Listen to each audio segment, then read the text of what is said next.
I wasn't supposed to be there that late. The coffee shop was closing in less than an hour, and the barista had already wiped the counter twice, glancing at me like I was a chair that wouldn't tuck in. But I stayed. Laptop open, no real work on the screen, just tabs I didn't read. She walked in just before the lights dimmed for closing. I'd seen her before, though not here. She was my boss's wife. Mid-40s, sharp in a way that made people stand up straighter when she walked into a room. Tonight, though, she didn't look sharp. She looked tired, holding her jacket across her arm instead of wearing it, strands of hair slipping out of what had once been a neat bun. She ordered tea, not coffee, her voice soft but sure, and for some reason I caught myself memorizing the way she said Earl Grey, like it wasn't a drink but a sentence. I thought she'd leave with it. Instead, she scanned the room, and her eyes stopped at me. "You're still here?" she asked, tilting her head. I closed my laptop halfway, like that excused my loitering. "Yeah. Pretending to be productive." She smiled, small but real, and carried her tea over. The shop was mostly empty now, so maybe I was the least awkward option. She sat across from me. I noticed the way she rubbed her thumb along the rim of the cup before taking a sip, like she was steadying herself. "Long day?" I asked. Her laugh was quiet, almost to herself. "Every day feels long lately." The silence after stretched, not uncomfortable, but heavy. I folded a napkin into uneven squares, unfolding it again just to keep my hands busy. We talked about nothing, the kind of nothing that feels like it fills more space than something. She asked if I still lived near the office.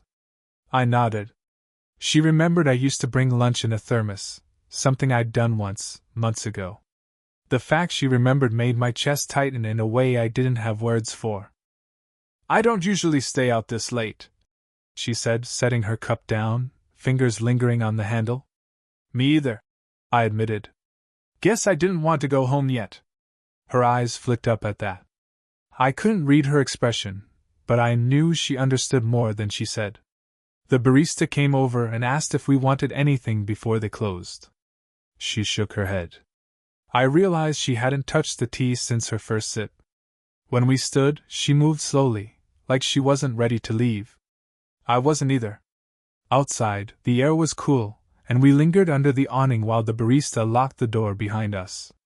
She pulled her jacket on finally, smoothing the sleeves. Then she turned to me. "Would you?" She started, then stopped.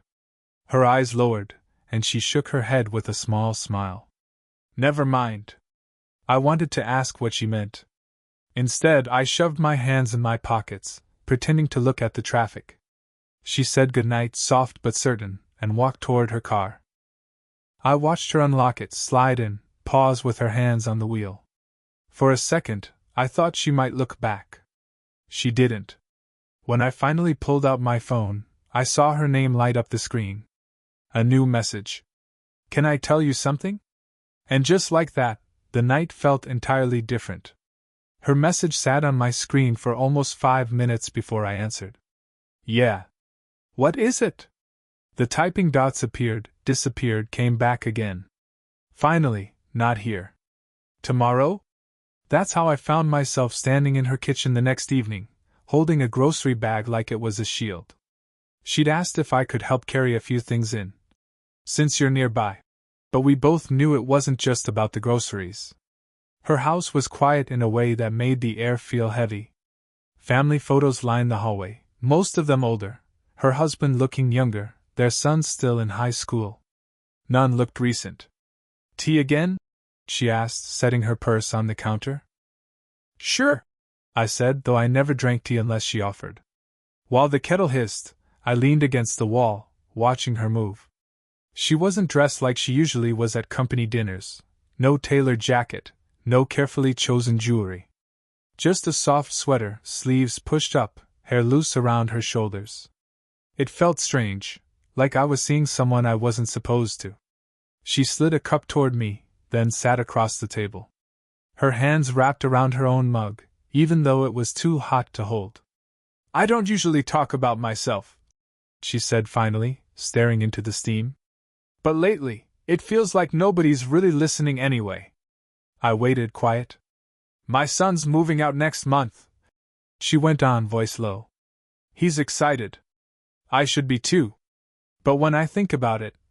She stopped, shook her head. This house will be too quiet. I didn't know what to say, so I just nodded. She looked up, maybe expecting more, but when our eyes met, something softened in hers. The kettle clicked off, though either of us moved. I'm sorry, she said, a small laugh escaping. That's not fair, is it? Laying that on you. It's fine, I murmured. My thumb traced the rim of my cup. I know what quiet feels like. She tilted her head, curious. I thought about telling her, about the nights I stayed up with unsent texts, about how most days I went home to nothing but silence and reheated food. But instead I just said, it can get heavy sometimes. Her gaze lingered on me, too long for comfort. And yet I didn't look away. That's when I realized why it felt dangerous, not just because she was my boss's wife, not because of the age between us. It was dangerous because she saw me.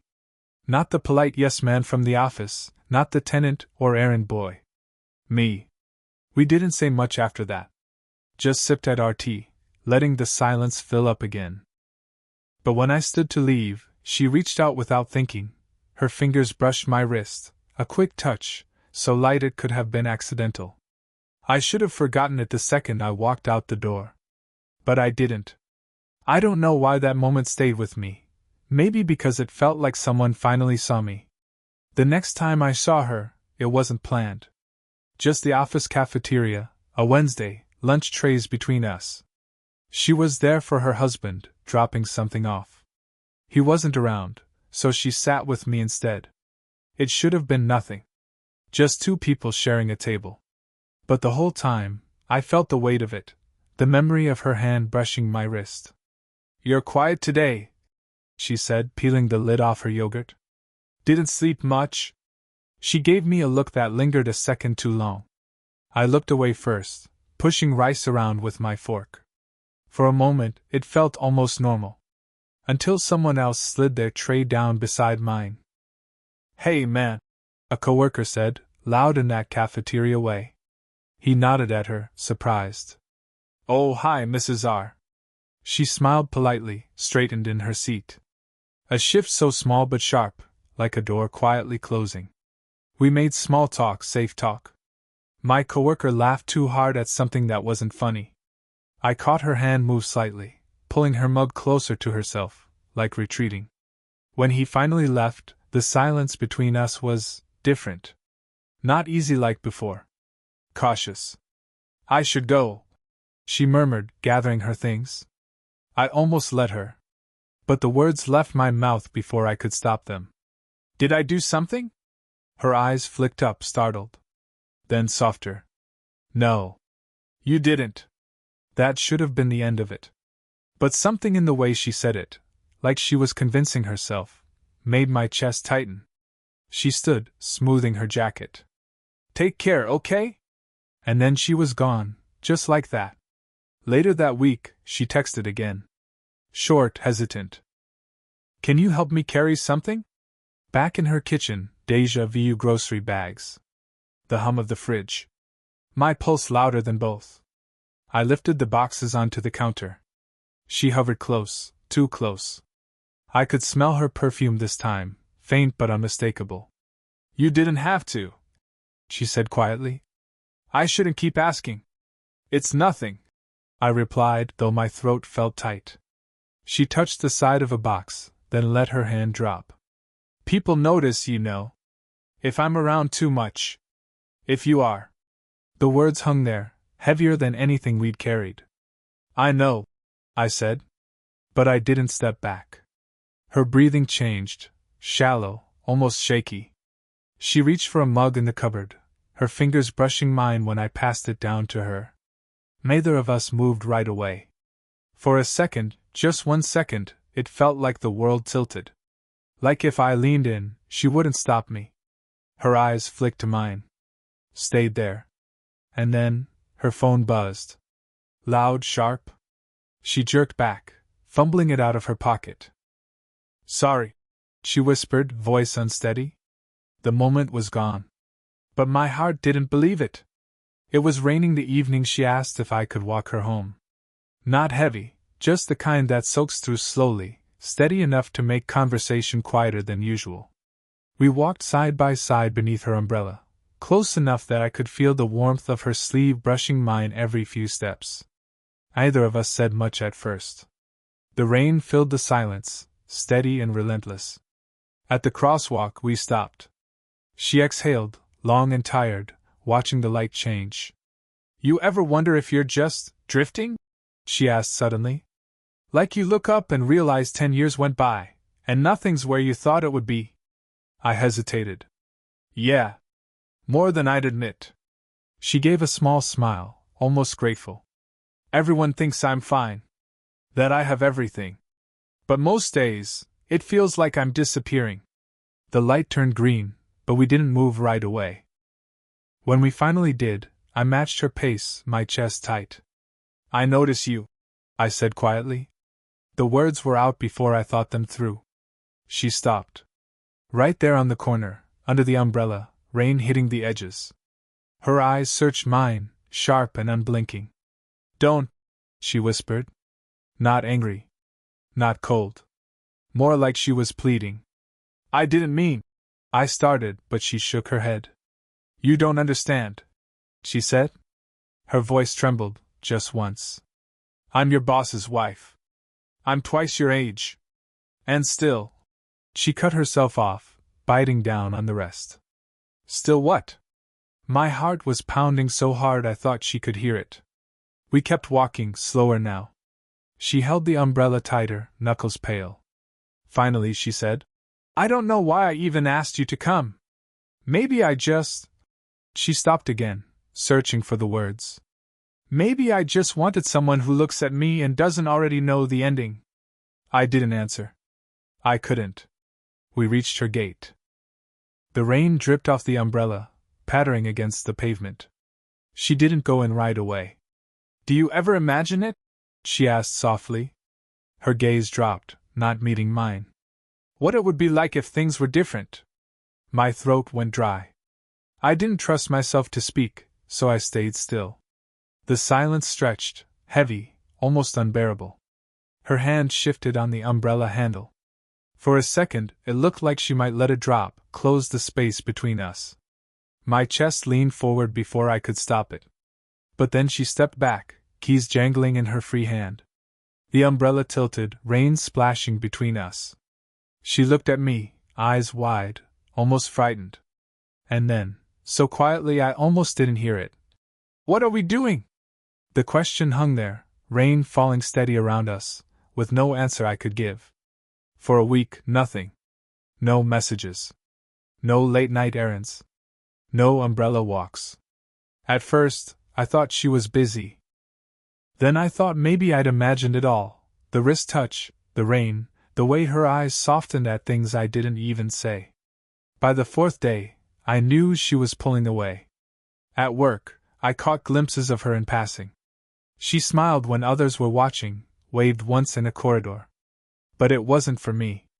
Not anymore. I told myself I'd stop noticing. But I did. Every detail. The way she left earlier than usual. How she carried her phone tighter, like it was suddenly private. How her laughter at small talk sounded a little too practiced. On Friday, I stayed late at the office, pretending to finish reports. I wasn't waiting, not exactly. But when she passed by my desk, she paused. Just for a moment. You're still here? Her voice was even. Too even. Yeah. Just finishing up. She nodded, shifted her purse strap higher. Don't stay too long.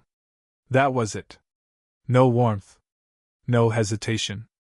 Just distance, clean and deliberate. I wanted to ask why. Why, after all of that, after the question she left hanging in the rain, she was acting like none of it happened. But the words stayed caught in my throat, heavy and useless. 2 days later, I found out. Not from her. From someone else. A coworker mentioned casually that her son was back in town for a visit. Moving things out of the house, apparently. She must be thrilled, he said. Empty nest, new chapter. I smiled like it meant nothing. Inside, it explained everything.